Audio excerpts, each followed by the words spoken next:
Küçük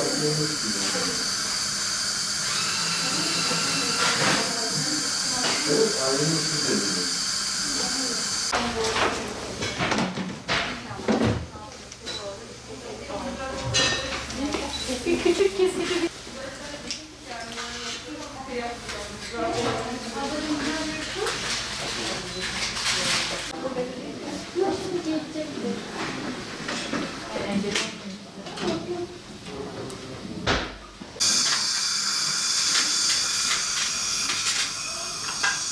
malzemelerin hangi taktın?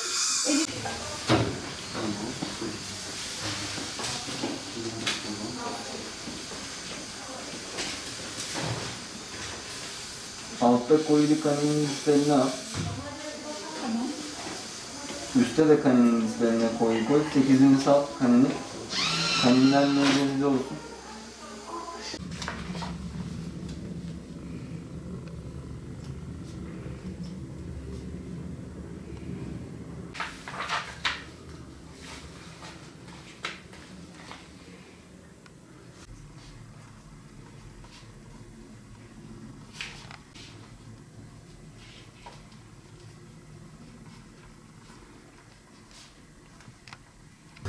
Yaklaşık 1 yıl oldu göreve atanalı. Tabii atandıktan kısa bir süre sonra pandemi süreci gündeme geldikten sonra zaman zaman kliniklerimizi kısıtlı hasta alımı noktasında, sadece acil tedavi gerektiren hastalar alımı noktasında kısıtlı hizmet vermeye başladık. Bundan dolayı şehirle ağız diş sağlığı merkezi arasında ve fakültemizde ağız diş sağlığı merkezi arasındaki koordinasyon noktasında elimizden geldiğince diş sağlığı alanında hizmetlerimizi aksatmamak için önlemler almaya çalışıyoruz. Biliyoruz ki insan bedeni günlük belirli ihtiyaçları vardır. Özellikle beslenme bunlardan en önemli.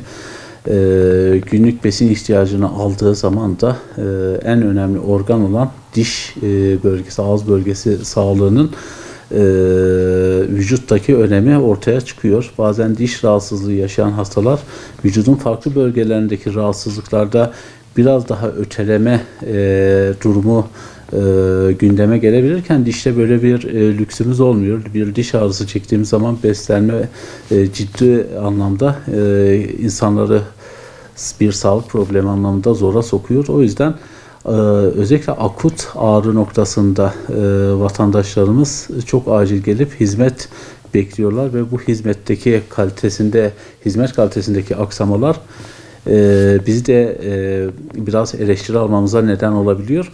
O yüzden çok önemli bir organ.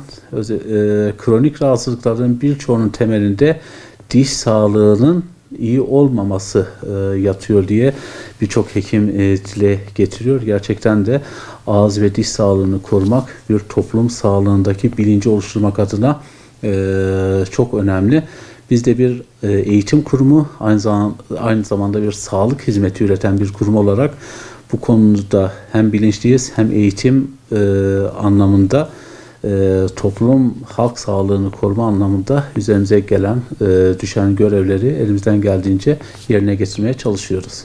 Şimdi biz diş hekimliği fakültesi olarak öncelikle YÖK'e bağlı bir kurumuz. Sağlık Bakanlığı denetimindeyiz. Tabii ki öncelikli diş sağlığı hizmeti vermesi gereken kurum ağız diş sağlığı merkezi olarak ön plana çıkıyor. Biz eğitim odaklı bir kurum olduğumuz için yeterince hastayı muayene edememe noktasında bazı sıkıntılar yaşıyoruz. Hem fiziksel anlamda bizim şu anki diş hekimliği fakültemiz bir fakülte standartlarına uygun değil. Daha doğrusu hastane standartlarına uygun olmadığı için tabii ki ruhsatlandırma noktasında sıkıntılar yaşıyoruz.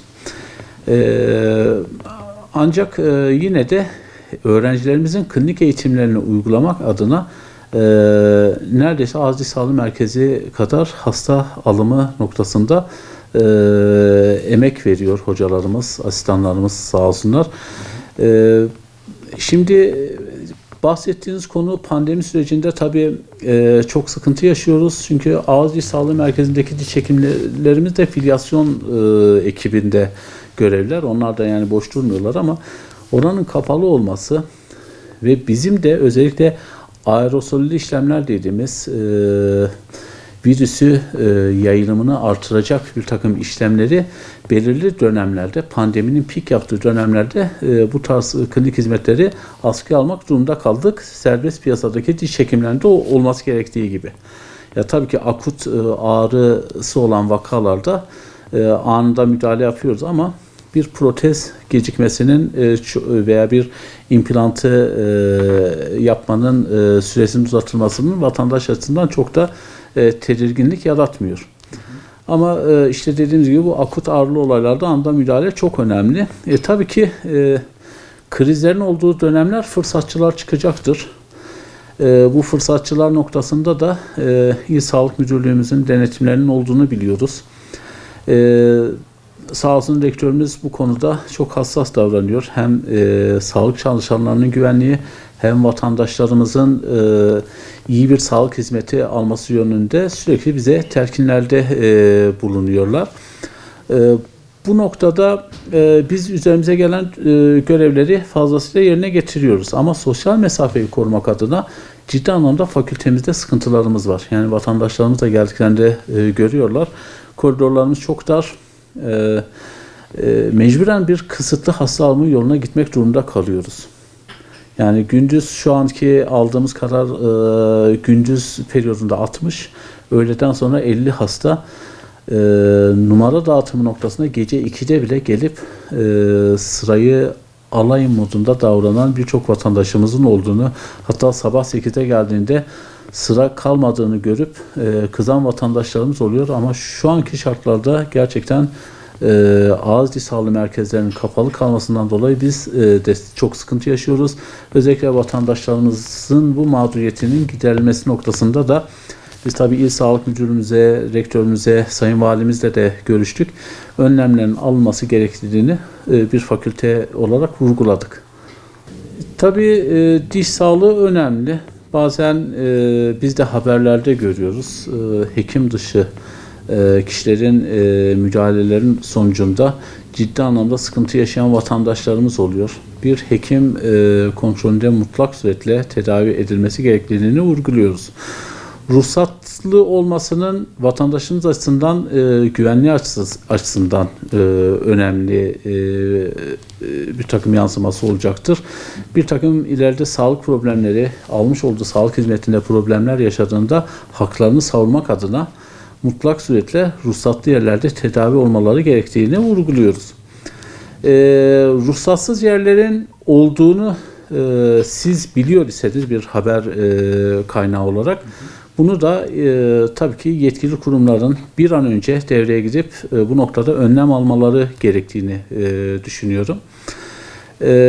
Tabii ki koordinasyon çok önemli, çok haklısınız. Fırsatçılar var. Bazen işte geliyorlar, işte bir kanal tedavisi için işte 4 kat artırılmış fiyatlar, bir dolgu için 5 kat artırılmış vesaire bize şikayetler geliyor. Fırsatçılara da fazla fırsat vermemek lazım. Bununla ilgili tabii ki yine yetkili kurumlarımızın devreye girip belirli kriz dönemlerinde özellikle denetimlerin artırılması gerekiyor. Çünkü bölge halkı olarak ben de bu bölgenin bir çocuğu olarak biliyorum. Çok zengin bir halka sahip değiliz. Hepimiz kısıtlı imkanlarla yetiştik, büyüdük.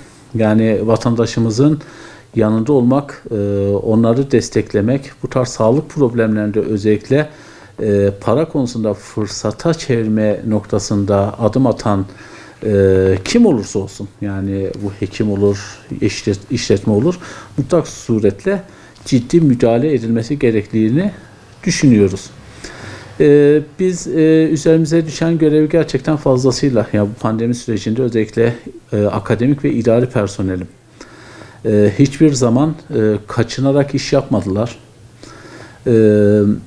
Ama bir eğitim kurumu olmanın ciddiyetini de yaşatmak durumundayız. Yani çünkü biz burada sadece hasta bakma odaklı değiliz. Burada bir eğitim kurumu. Asistanlarımızın aynı zamanda bir teorik eğitim almaları gerekiyor. teorik eğitimi aldıktan sonra bunların pratiklerini hasta üzerinde yaptıkça bir takım konularda uzmanlaşmaları gerekiyor. Eksiklerimizi gidermek adına tabii ki ağız diş sağlığı merkezinin mutlak suretle açılması gerekiyor.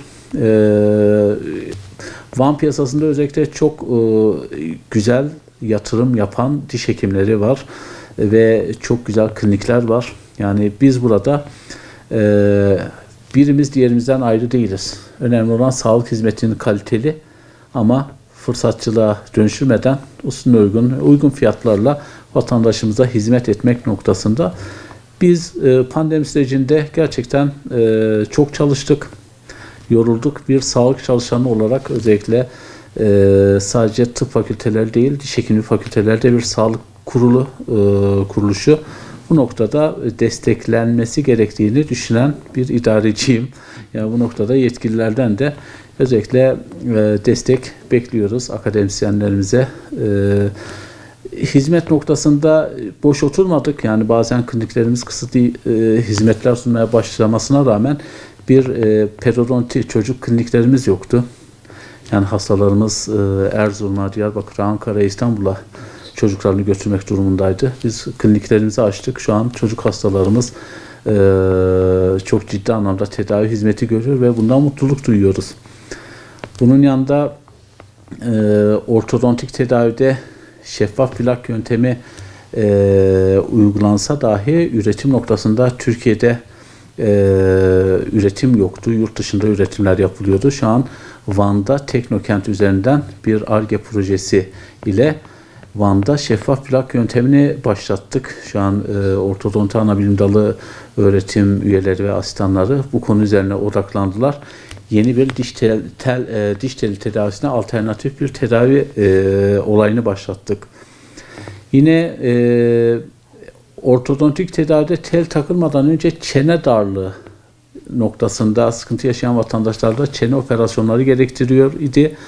Bunları tıp fakültemiz ile protokol imzalayarak ortak bir protokol ile ameliyathanelerinin ortak kullanımı neticesinde şu an artık bu hastalarımızı da il dışına sevk etmekten kurtardık. Artık Van'da bunların tedavisi devam etmeye başladı.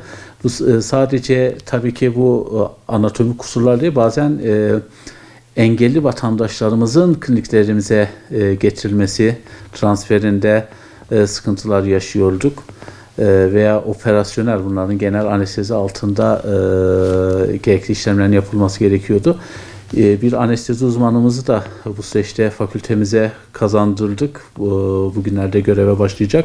Ama yine tıp fakültemizle ortak ameliyathanelerde engelli vatandaşlarımızın özellikle tedavi hizmetlerini de başlatmış olduk. Mutluyuz. Süreç bizi hantallaştırmadı. Daha çok motive etti.